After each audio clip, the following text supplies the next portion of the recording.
which make Gauss law that much important. मैंने आपको last class में भी बताया था कि Gauss law की मदद से you can avoid your tedious integration parts and they are very confusing for some students. Math ज़्यादा इस्तेमाल होती है, तो अगर आप चाहते हैं कि कहीं ना कहीं हमारा इंटीग्रेशन रिड्यूस हो, सप्रेस्ड हो, घटे, then you must take care of this Gauss law. आपका जितना अच्छा होगा, गॉस थ्योरम जितनी अच्छी होगी, आप उसको जितने अच्छे तरीके से अप्लाई कर पाएंगे, उतना ही बेहतरीन आप इलेक्ट्रिक फील्ड किसी भी ऑब्जेक्ट के कारण बता पाएंगे। चलिए मैं आपको कुछ सैंपल्स दिखाता हूँ, कुछ केसेस बताता हूँ कि कैसे हम लोग गॉस लॉ की मदद से जो है इलेक्ट्रिक फील्ड फाइंड आउट करेंगे। याद रखिएगा, एक इम्पॉर्टेंट चीज बहुत ही ज्यादा जो काम की है वो ये है, आपकी जो गॉसियन सरफेस है, अगर आप उस गॉसियन सरफेस को सिमेट्रिक बनाते हैं, then you will be highly benefited. ठीक है, एंड देखिए मैं कैसे करता हूँ, आपको समझना है। ठीक है, सबसे पहला केस सबसे आसान ले रहा हूँ, फॉर अ पॉइंट चार्ज। एक पॉइंट चार्ज के बारे में बात करते हैं। पॉइंट चार्ज यहाँ सेंटर पे एक चार्ज है Q। ठीक, अब इस Q को आपको कुछ इस तरीके से सराउंड करना है या इस तरीके से एनक्लोज करना है कि ये सिमेट्रिकली प्लेस हो जाए उस सरफेस के लिए, है ना।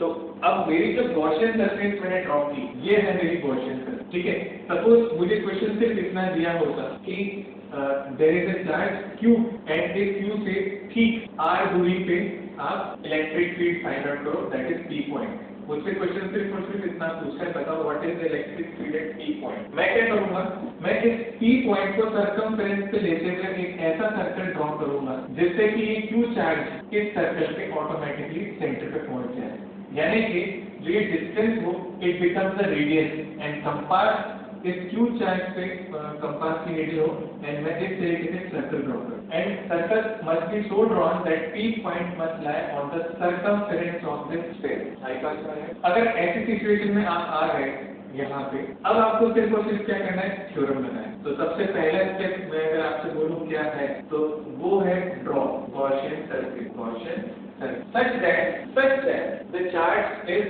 symmetrically surrounded by that surface। ऐसा इसलिए क्योंकि आप सोचो, यहाँ से मैं इस डायरेक्शन में भी जा सकता हूँ क्योंकि फील्ड तो हर डायरेक्शन में, यहाँ से इस डायरेक्शन में भी फील्ड है ना, यहाँ से इस डायरेक्शन में भी फील्ड है, यहाँ से इस डायरेक्शन में भी फील्ड है, यहाँ से इस डायरेक्शन में भी फील्ड है, यहाँ से इस डायरेक्शन में भी फील्ड है, ऐसे है ना।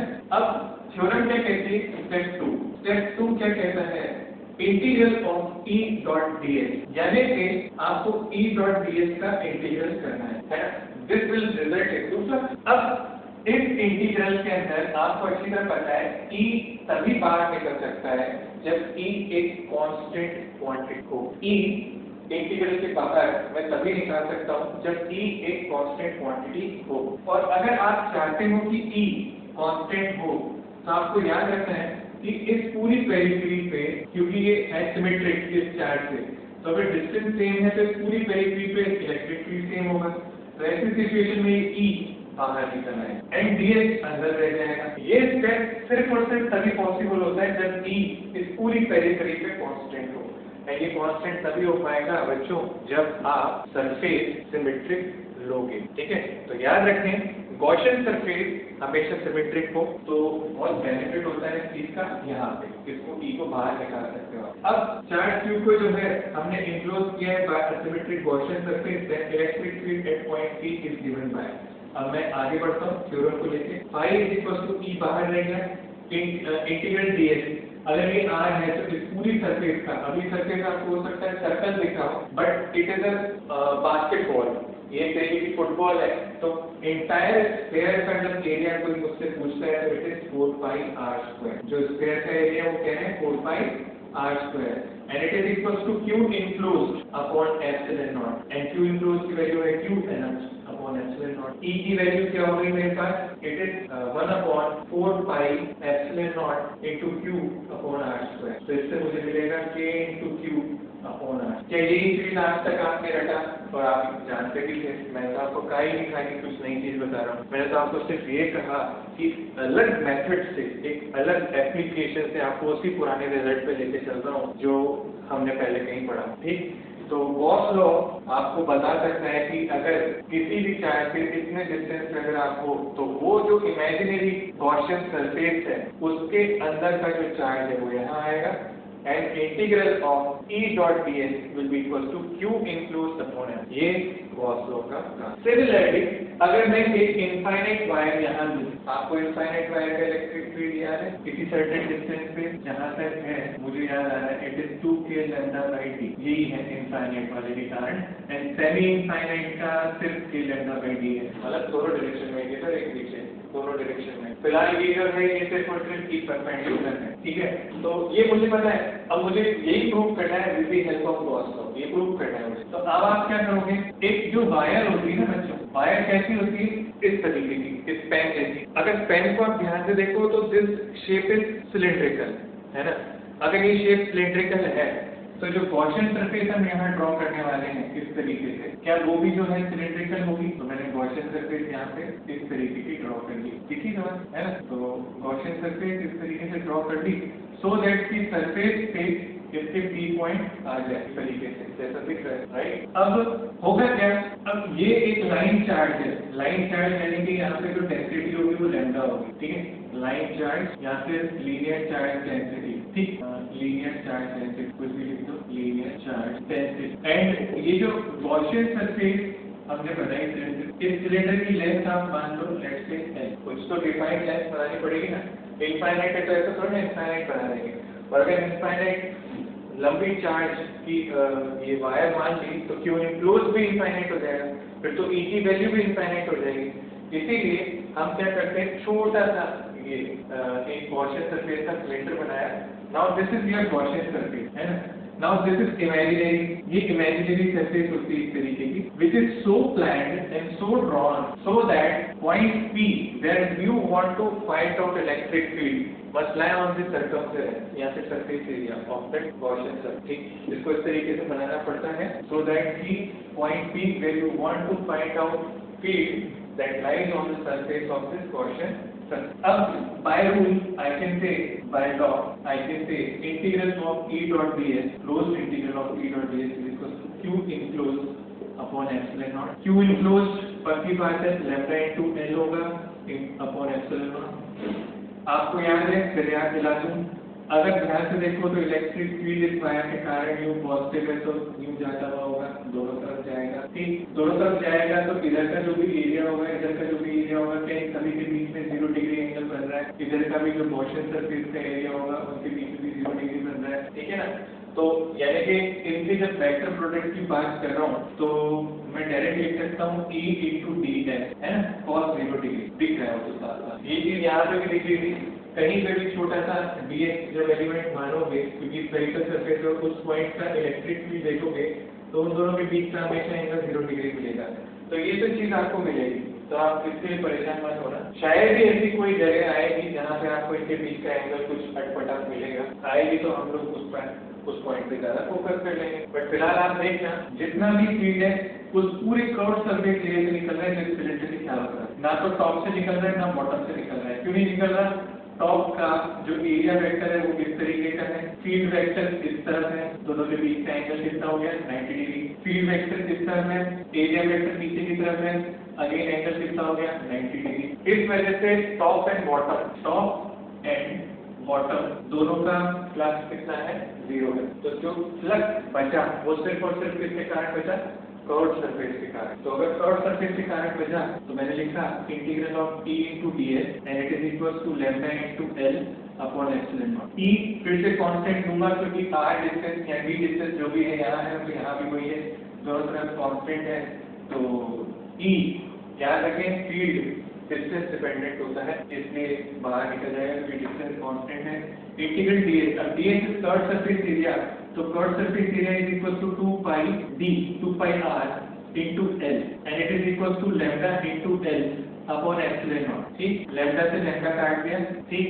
एंड E की वैल्यू यहाँ पे आ गई, कितनी आ गई देखना 1/2 pi epsilon naught एक तरफ लिख रहा हूँ into lambda by d। अब इसी चीज को अगर मैं ऊपर 2 और नीचे 2 मल्टीप्लाई कर दूं तो 4 pi epsilon naught बन जाएगा, and hence it can be written as 2k lambda by same expression आ गया जो ऊपर दे रखी। ठीक, और आप अच्छी तरह जानते हो कि फील्ड जो है इस डायरेक्शन में है, तो इसका मतलब always it is perpendicular to the surface. ठीक, तो गॉस लॉ बहुत अच्छी मदद करता है हमारी in order to find out electric field everywhere, है ना। बहुत मजा आएगा गॉस लॉ से जब कभी भी आप इलेक्ट्रिक फील्ड फाइंड आउट करने की कोशिश करोगे। जैसे कुछ 3 तो केसेस मैंने यही लिए हैं, इसके बाद मैं आपको और काफी सारे केसेस कराने वाला हूँ, देखते जाओ। नेक्स्ट जो हमारा केस है दैट इज केस थर्ड। इसमें हम लोगों ने एक थिन इनफाइनाइट शीट का एग्जांपल लिया है। एक थिन इनफाइनाइट शीट जैसे कि आपने कई बार देखा होगा बारिश में, या फिर आपने देखा होगा there is a metal sheet कुछ इस तरीके की आती है,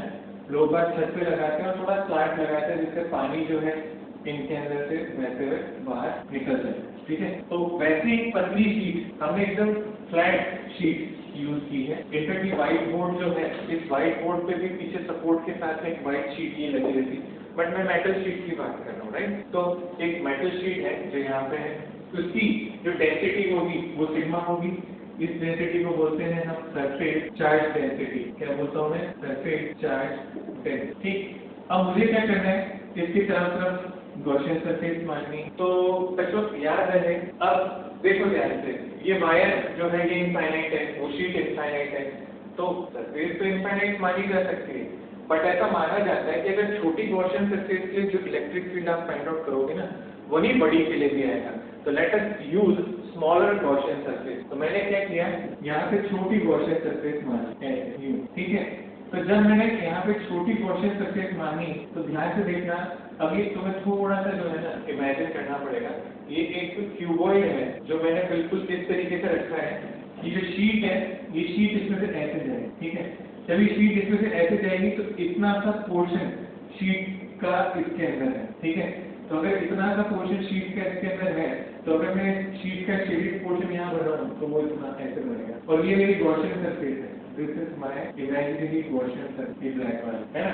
तो शीट का इतना हिस्सा जो है, सिर्फ इतना हिस्सा, वो इस गॉसियन सरफेस के अंदर क्लोज है। ठीक, अब इस शीट के कारण इलेक्ट्रिक फील्ड इधर भी है एंड पीछे भी है, क्योंकि डेंसिटी आपने प्लस ली तो it will be always charge, density आपने प्लस ली तो it will be always away. तो एरिया वेक्टर यहाँ का भी ऐसे है और एरिया वेक्टर यहाँ का भी ऐसे है। तो अगर आप ध्यान से देखो तो net flux is equal to q enclose upon epsilon naught. ठीक, अब अगेन मैं वापस से लिखूंगा E डॉट ds, फिर से वेक्टर जो है सीधे E ds लिखा जा सकता है, रीजन cos 0 डिग्री है। Q इनक्लोज की जब बारी आएगी तो ये एरिया A मान रहे हैं हम, है ना। तो एरिया A है, तो जब चार्ज इनक्लोज होगा वो होगा सिग्मा इंटू A। तो यहाँ पे मैंने लिखा sigma into A upon epsilon. अब E बाहर आ जाएगा, ds इंटीग्रल एरिया कैसे यूज कर रहा हूँ मैं, एक सीधे शेडेड एरिया यूज कर रहा हूँ, एक भी शेडेड यूज कर रहा हूँ, दोनों में से फ्लक्स निकल रहा है, तो इनटू 2a। तो मतलब फ्लक्स जो होगा नेट हमारे पास वो 2EA होगा, and this is equal to sigma A upon epsilon naught. Sigma ने सिग्मा को नहीं, A ने A को काटा, and hence E is equal to sigma upon 2 epsilon. ये इलेक्ट्रिक फील्ड की वैल्यू है, E is equal to sigma upon 2 epsilon naught. ठीक है, इसका मतलब क्या है, इस तरफ हो चाहे इस तरफ हो, जो फील्ड है it is sigma upon 2 epsilon naught. तो this is field due to thin infinite sheet. याद रखें, कई बार कंडक्टिंग शीट और नॉन कंडक्टिंग शीट करके भी बहुत परेशान किया जाता है ना। तो मैं तुम्हें समझाता हूँ what is the reason behind that particular thing. अगर यही सेम शीट मैं थिक शीट बना दूं, ध्यान से सुनना, यही सेम शीट मैं थिक शीट बना दूं, है ना, इस तरीके से आप देखो ये थिकनेस हो गई थी, एक सरफेस की है, पीछे एक सरफेस है। खुद इमेजिन करो, आप खुद ही इमेजिन करो, अगर ये शीट एक कंडक्टर है, फोर्स होगी थिक शीट, है ना। तो अगर इसकी डेंसिटी सिग्मा है तो पक्की बात है आपको ऐसे दिखेगा। मैं थोड़ा सा साइड व्यू बताता हूँ, तो ये साइड से मुझे यूं दिखेगी, ऐसे इतनी थिक है नहीं, तो ये आपको यूं दिखेगी। आपको दिखेगा कि कुछ चार्ज, वैसे तो डेंसिटी तो सारी सिग्मा ही है पूरी शीट की, आपको ऐसा दिखेगा कि यहाँ पे भी Q इंटू A चार्ज है, sorry sigma into A charge है इस वाली साइड पे भी, और यहाँ पे भी सिग्मा इंटू A चार्ज आपको ऐसा दिखेगा। अगर ये कंडक्टिंग सरफेस है तो, है ना, कंडक्टर है तो ये आपको ऐसा दिखेगा। ठीक, अब मैं 3 पॉइंट्स फिक्स करता हूँ। लेट मी से this is point B, this is point A, this is point C, and हम इन तीनों के बारे में बातचीत करेंगे एक एक करके, ठीक है।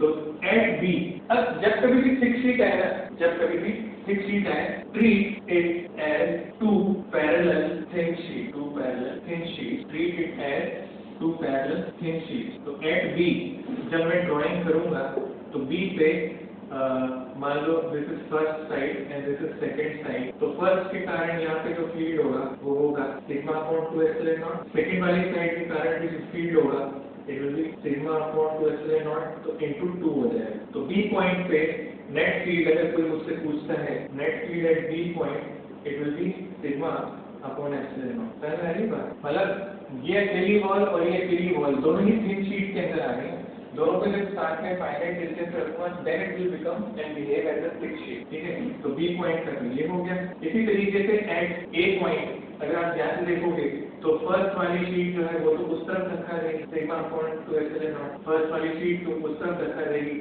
सेकंड वाली इस तरफ रखा रहेगी, तो you.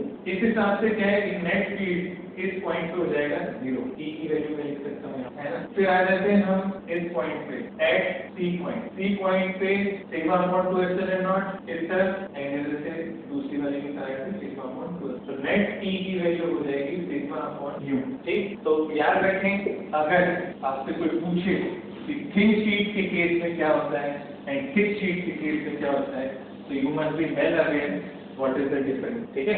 you must be well aware what is the difference between both of them। अब आता हूँ मैं आगे बढ़ता हूँ, let me come upon fifth part that is cylinder, है ना, cylindrical wire, ठीक। सपोज कीजिए there is a cylinder, ठीक है, इस तरीके का सिलेंडर है ना, और इस सिलेंडर के अंदर, ठीक। अच्छा, अगर आपका केस उठाते हैं सिलेंड्रिकल वायर कुछ इस तरीके की होती है, ठीक है।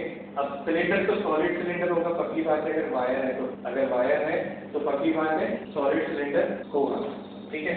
तो this is the case of a solid cylinder, पक्की बात दिखा सभी को, ठीक। तो this is the case of a solid cylinder जो आपको दिख ही रहा है। अगर इस सॉलिड सिलेंडर, अभी मैंने गॉसियन सरफेस ड्रॉ नहीं की है, this is the axis of the cylinder and this is the complete cylinder, ये बॉडी है जिसके कारण मैं फील्ड अब बताने की कोशिश करूंगा, है ना।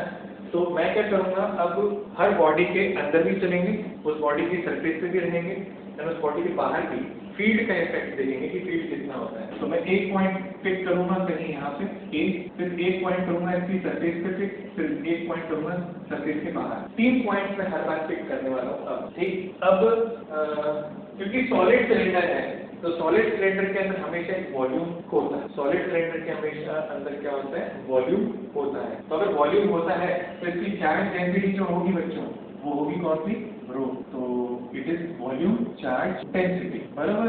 तो ये याद रखना, वॉल्यूम चार्ज है। अब क्या करना है, गॉसियन सरफेस ले लेता हूँ, ठीक। अब गॉसियन सरफेस ले लिया आपने, इतनी सिलेंडर की सिमेट्री पे छोटा सिलेंडर लिए। अब मुझे सिर्फ और सिर्फ फोकस किस चीज पे करना है कि इसके अंदर का क्यू इनक्लोज आपको पता होना चाहिए, you must know this Q enclose, ठीक। तो पहली बात तो अगर गॉसियन सरफेस ये बाउंड्री है तो इस पे फील्ड की डायरेक्शन यू होगी, ऐसे, है ना।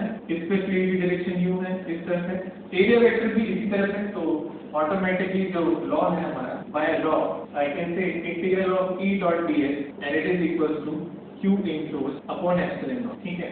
अभी Q इनक्लोज नहीं पता तो यह जगह मैं भरूंगा, I will get to it, but फिलहाल इस पे बात कर लेते हैं। E कांस्टेंट है तो बाहर निकाल लो, इंटीग्रल ds आया। अब इस पूरे का क्लोज सरफेस एरिया आपको चाहिए, we need the area of this particular expression, उस पे भी सोच। तो अगर आप करना चाहते हो और आपको थोड़ा सा आइडिया लेना है, खुद से कोशिश करना चाहते हो तो शुरू हो जाओ, फटाफट करना चाहते हो, कोई दिक्कत है ना। जब तक क्या है कि मैं क्यों इनक्लोज के ऊपर बात करूं। अब इस पूरे की रेडियस r एज्यूम कर लेते हैं एंड की छोटी सी जो सिलेंडर बनाई है इसकी रेडियस में x मान लें, ठीक है। तो मैंने क्या किया, सबसे पहले मैंने लिखा पाई r स्क्वायर इनटू इस सिलेंडर की मैं हाइट मान लेता हूँ कुछ h, ठीक है।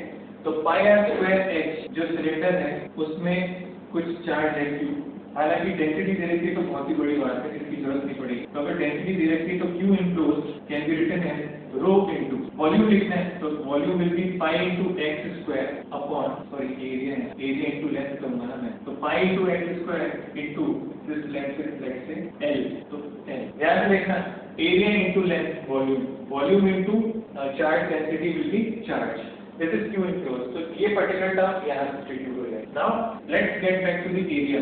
जब बात करूंगा एरिया की तो E बाहर आ जाएगा एंड ds अंदर रहेगा, इनक्लोज्ड इंटीग्रल तो है ही, rho into pi x square L upon epsilon naught. dx एक गॉसियन सरफेस है बच्चों। गॉसियन सरफेस एकदम सिलेंड्रिकल है और उसका कर्व सरफेस एरिया से इस्तेमाल करा जाता है। तो E into 2 pi x into L, which is the curved surface area of this Gaussian curve, and it is equals to rho pi x square L upon epsilon naught। pi से pi cancel किया, एक x से एक x cancel किया, L से L cancel किया, then you may see result for this expression is E is equals to rho into x upon 2 epsilon। this is the ठीक है।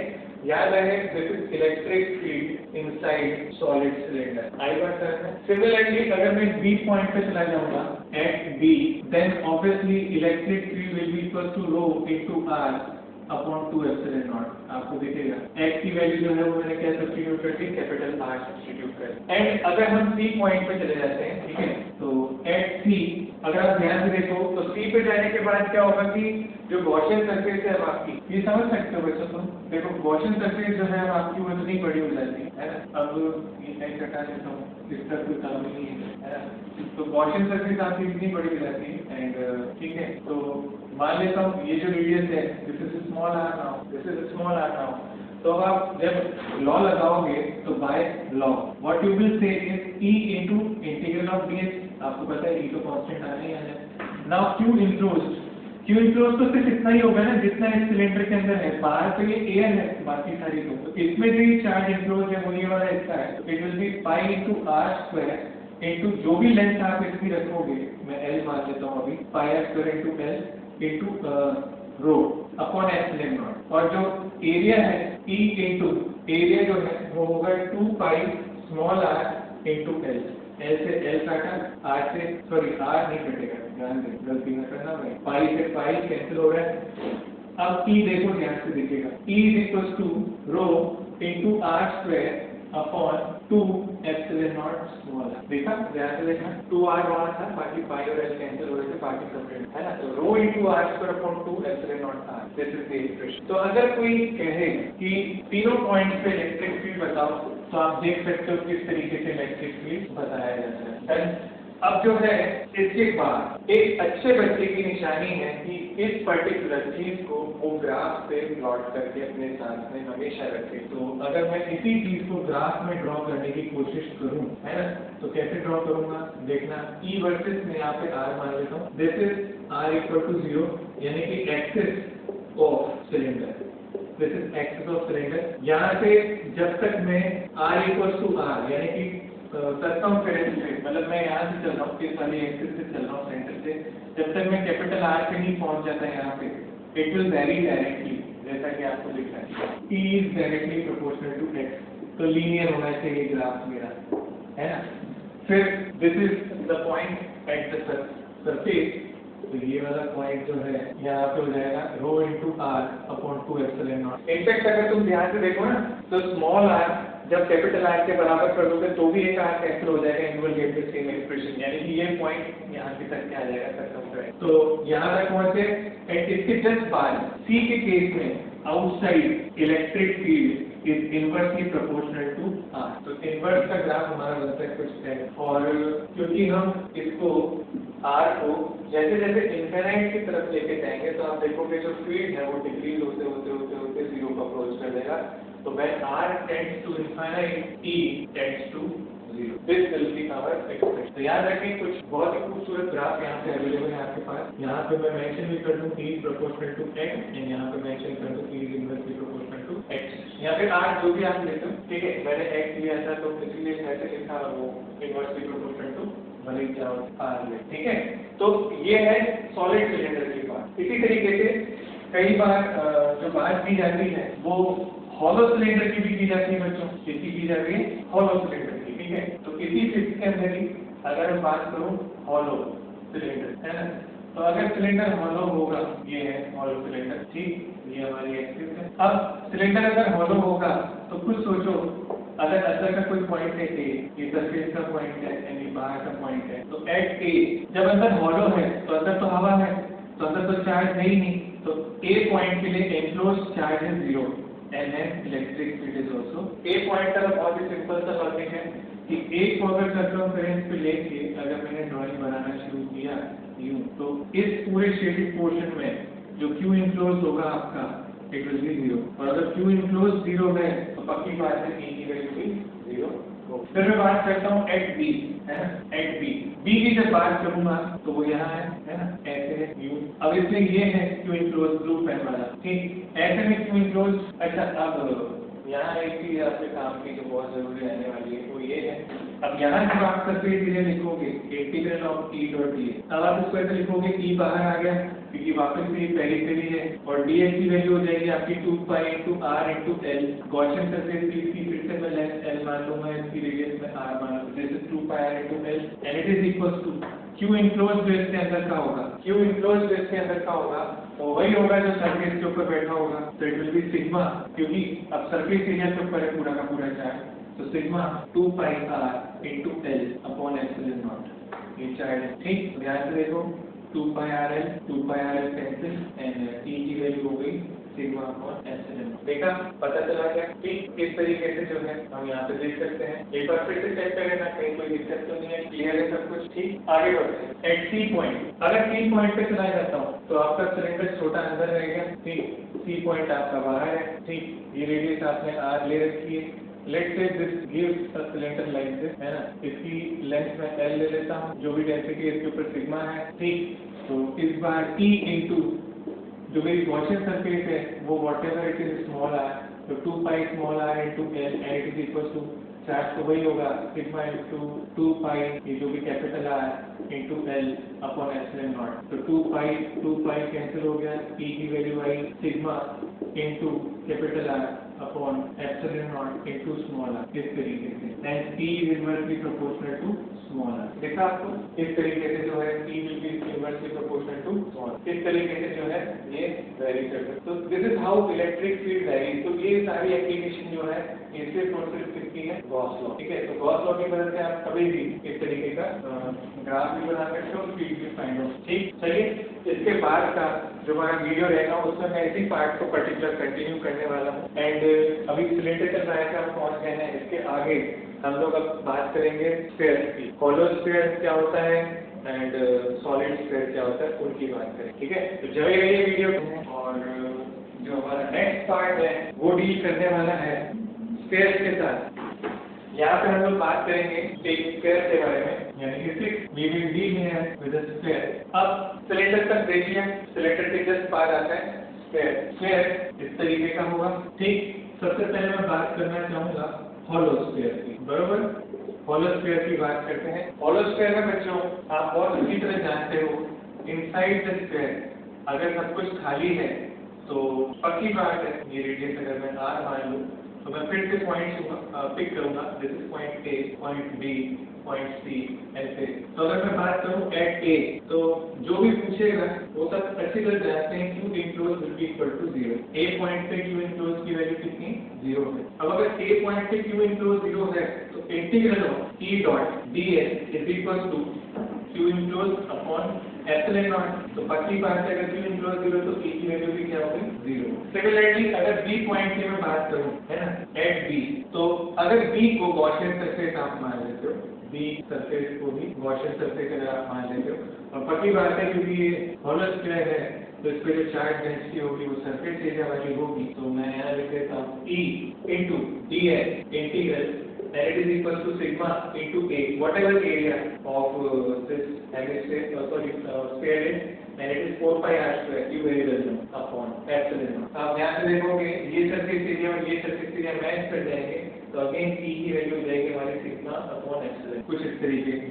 तो मैं जाता हूँ C पॉइंट पे, अगर C पॉइंट पे चला जाता हूँ तो गॉसियन सरफेस मेरी ये हो जाएगी C पॉइंट की, and this will be small radius r, ठीक। तो ऐसे सिचुएशन में एट C के ऊपर अगर मैं बात करूँ तो it will be E into 4 pi r square, गैस रखना small r, and it is equal to Q enclose में वैल्यू जो आएगी वो पक्की बात है sigma into 4 pi capital R square आएगी upon epsilon naught. 4 pi cancel हो गया तो E की वैल्यू हो गई हमारे पास sigma into R square upon epsilon naught R square. Ready, दिखा आप सभी को, प्रॉपर विजिबिलिटी है इस चीज। तो इस तरीके से ये वेरिएशन आएगा, और अगर इसकी ड्राइंग या ग्राफ अगर मैं ड्रॉ करूँ तो देखें ये हमारा सेंटर है, यानी कि ये वाला पॉइंट, इस पॉइंट पे कोई भी फील्ड नहीं था, तो यहाँ से लेकर कहाँ तक नहीं था, जब तक हम कैपिटल आर पे नहीं पहुंचे तब तक फील्ड 0 था। तो यहाँ पे ये लाइन एक्स एक्सिस पे रहेगी, this line shows that t is equal to 0, और 0 क्यों था, क्योंकि q इनक्लोज 0 था। फिर हम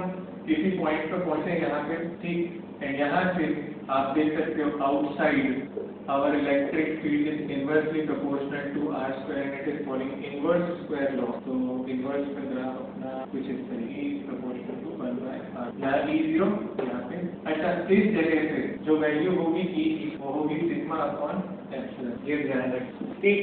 तो ये हो गया आपका होलो स्फीयर, ठीक है। फिर इसके बाद हम बात अगर करें तो सॉलिड स्फीयर की मैं बात करता हूँ, ठीक है बच्चों। अब सॉलिड स्फीयर में आपके पास दो कैटेगरी आ जाती है, ठीक है।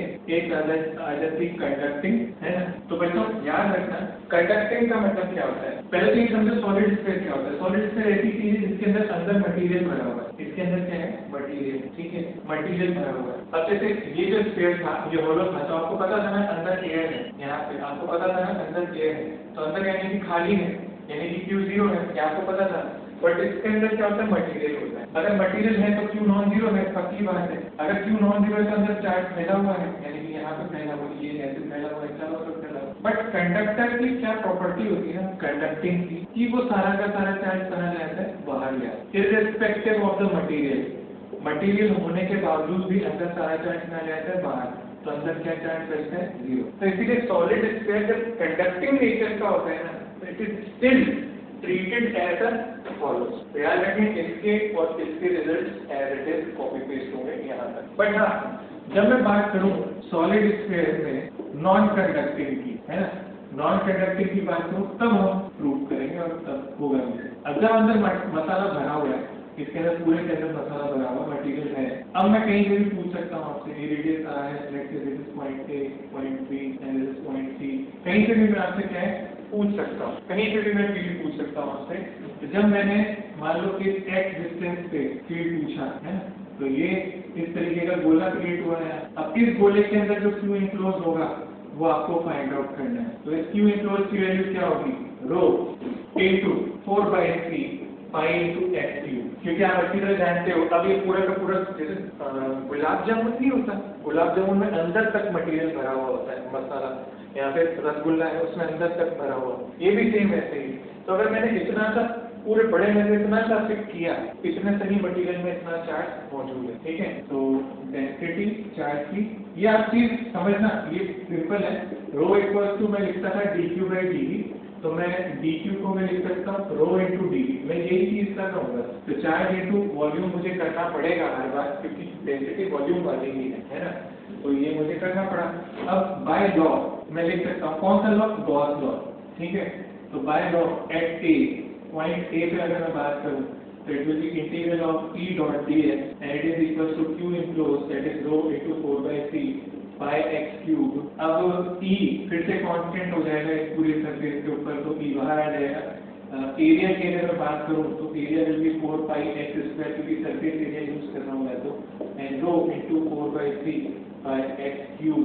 ध्यान से देख लो, कहीं तो दिक्कत नहीं होनी चाहिए। 4 पाई कैंसिल, ध्यान से देख लो। इस हिसाब से जो E की वैल्यू आई, इट इज x स्क्वायर से 8x बचेगा, it will be rho x upon 3, E equal to rho x upon 3। Epsilon naught लेना भूलिए मैं, इधर एप्सिलॉन नॉट आएगा एंड 3 एप्सिलॉन नॉट, क्योंकि Q enclose upon epsilon naught है थ्योरम हमारी, तो यहाँ भी है, ठीक है। फिर आगे बढ़ता हूँ। सोचो जब यही A पॉइंट अगर P पे पहुंच जाए तो x की वैल्यू जो है वो कैपिटल R बन जाएगी। तो at B x will be equal to capital R and hence electric field at B will be equal to rho into R upon 3 epsilon naught। This is clear। अब अगर आप बाहर चले जाओगे at C when x is greater than capital R, है, when x is greater than capital R, तब क्या होगा। सोच के देखो। तो मैं एक बार फिर से ड्राइंग बनाता हूँ। देखो, suppose this is the sphere at radius is r and we are at a point somewhere this point C which is x। एक गोला बन गया हमारा, है ना। This is our Gaussian surface GS। ठीक, अब आपके इस वाले स्फीयर पे जो डेंसिटी दे रखी है वो रो दे रही है। तो क्या मैं कह सकता हूँ कि इस पूरे के पूरे स्फीयर पे जो चार्ज Q मौजूद है, जो Q इनक्लोज है, it is basically rho into 4/3 pi into r into Q। Pi r क्यों मतलब, तो ऐसी सिचुएशन में इंटीग्रल ऑफ E ds, अब ds जो यहाँ यूज हो रहा है वो इस पूरे स्फीयर का यूज होगा क्योंकि आपकी गॉसियन सरफेस यही है and it is equal to Q enclose में rho into 4/3 pi r cube upon epsilon. ठीक, E कॉमन निकाल दिया, एरिया जो पूरे स्फीयर का हो गया वो 4 पाई x स्क्वायर हो गया। ध्यान से देखो, देखा।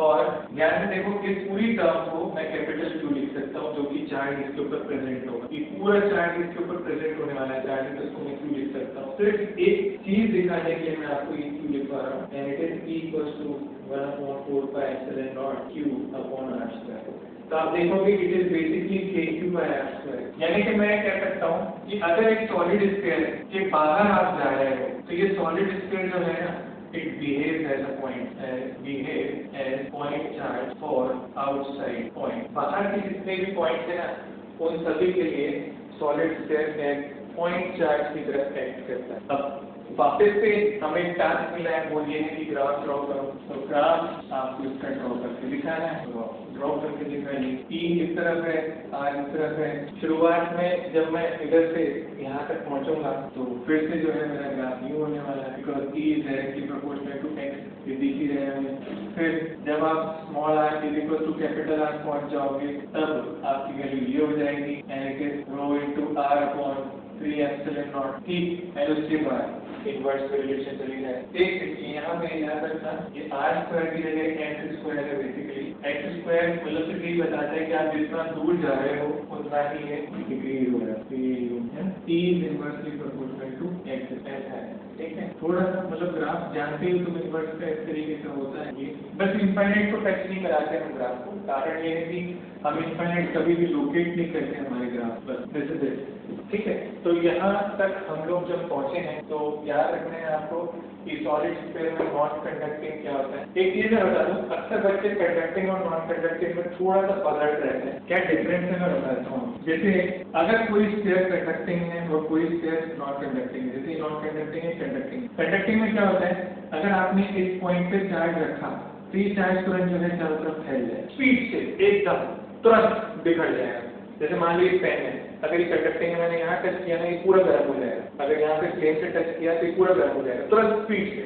ये तो कंडक्टिंग की प्रॉपर्टी होती है। बट अगर नॉन कंडक्टिंग है तो इसका मतलब ये कि अगर आपने यहाँ पे प्लस चार्ज रखा ना तो यहीं ही खड़ा रहेगा, यहीं पे ही पड़ा रहेगा चाहे 6 साल बीत जाए। और अगर आपने यहाँ प्लस चार्ज डाला तो पूरा चार्ज प्लस हो जाएगा। कहीं से भी देखो, हर जगह से देखो प्लस है। ये कंडक्टिंग और नॉन कंडक्टिंग का फर्क है। ठीक है, तो याद रखें जो ये सेकंड वाला था ये नॉन कंडक्टिंग था। इसमें हमने ये माना जो चार्ज है वो पूरे मटेरियल के अंदर बिखरा हुआ है, पूरे मटेरियल के अंदर बिखरा हुआ है। कंडक्टिंग के केस में भी बिखरा हुआ था, मगर होता क्या है कि वो पूरा भाग के कहाँ पहुंच जाता है, सरफेस पे पहुंच जाता है। ये उसकी प्रॉपर्टी होती है conductor. Charge always resides on the surface of conductor. तो पूरा सब चार्ज जो है सरफेस पे पहुंच जाता है एंड देन कंडक्टिंग स्फीयर के अंदर चार्ज की वैल्यू 0 हो जाती है and hence field is equals to 0। ठीक, तो ये कंडीशन है कंडक्टर के केस के अंदर, याद रखना। तो कंडक्टिंग के केस में अंदर एक तरीके से होलो स्फीयर काउंट होता है और नॉन कंडक्टिंग में चार्ज अंदर मौजूद है तो मौजूद रहेगा और हमको उसी के साथ रहते हुए ही डील करना है। तो उस तरीके से इलेक्ट्रिक फील्ड फाइंड आउट किया जाए। बात क्लियर है सब। तो यहाँ तक जो है हम लोगों ने गॉस लॉ के एप्लीकेशन के ऊपर बात कर ली है और आप जो है अब इसके आगे के जितने भी क्वेश्चन हैं एक्सरसाइज वगैरह से प्रैक्टिस कर सकते हो बिल्कुल। एंड जितने भी आपके डाउट्स हैं वो बिल्कुल क्लियर करते रहें समय समय पे प्रॉपर तरीके से। ठीक है।